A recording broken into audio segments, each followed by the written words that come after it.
আমার আপনার ব্রেনের অভাব, বোঝার অভাব। শয়তান কি প্রকাশ্যভাবে আমাদের সামনে এসে বলবে, ইবলিস এসে বলবে, এই তুমি এইটা করছো কেন, এইটা করো, তোমাকে এত মুনাফা দেওয়া হবে। শয়তান ইসলামকে ধ্বংস করার জন্য এইরকম তৈরি করেছে, এবং তার পক্ষে যারা নিচ্ছে, আজকে বলুন তো এই আয়াত, যে আয়াতে পরে সর্বশেষ যে আয়াতটি তিলাওয়াত করলাম, এই আয়াত হিসাবে যারা ওই বাউল সম্রাট, আস্তাগফিরুল্লাহ, সম্রাট বলে, হ্যাঁ,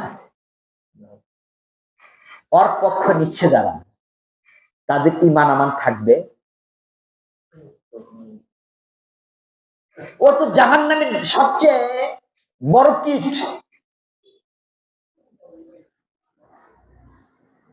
কোরআন হাদিস বোঝা ক্লাস 4 পর্যন্ত লেখাপড়া, 5 পর্যন্ত লেখাপড়া, তাই কোরআন হাদিস বুঝবে।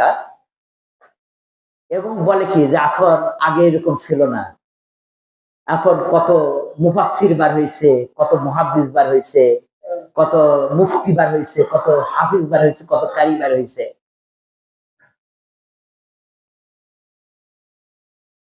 তো সমস্যা তোমার কি? হাফিজ বের হলে, কারি বের হলে, মুফাসসির বের হলে, মুফতি বার হলে, এটা তোমার সমস্যা কি? কোন আলেম তো বলতেছে না যে এই পৃথিবীতে আমি একাই মুফাসসির থাকবো, আর কোন মুফাসসির দরকার নেই। যতগুলো বক্তা আছেন, কি বলে, আহলে সুন্নাত ওয়াল জামাত, এবং ভালো ভালো যেগুলো বক্তা, যারা হককে প্রতিষ্ঠিত করার জন্য যারা আলোচনা করে, প্রত্যেকটি বক্তার নিজস্ব মাদ্রাসা আছে। তার মানে কি, ওরা মুফাসসির বার করতে চায় না, ওরা মুহাদ্দিস বার করতে চায় না, ওরা মুফতি বার করতে চায় না, ওরা কারি বার করতে চায় না, ওরা হাফিজ বের করতে চায় না, কারণ বের করলে তার ভাব কমে যাবে।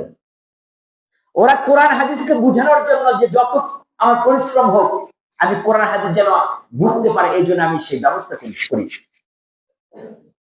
ভন্ডামোর একটা লিমিট থাকা দরকার, আর আমরা সেইটাকে যে কত আফসোস করতেছি, বা কত তো ভালোই বলে, তাই না ভাই? আমরা সবাই স্বার্থপর, স্বার্থের জন্য আমরা কত কি করতেছি। বর্তমানে এই যে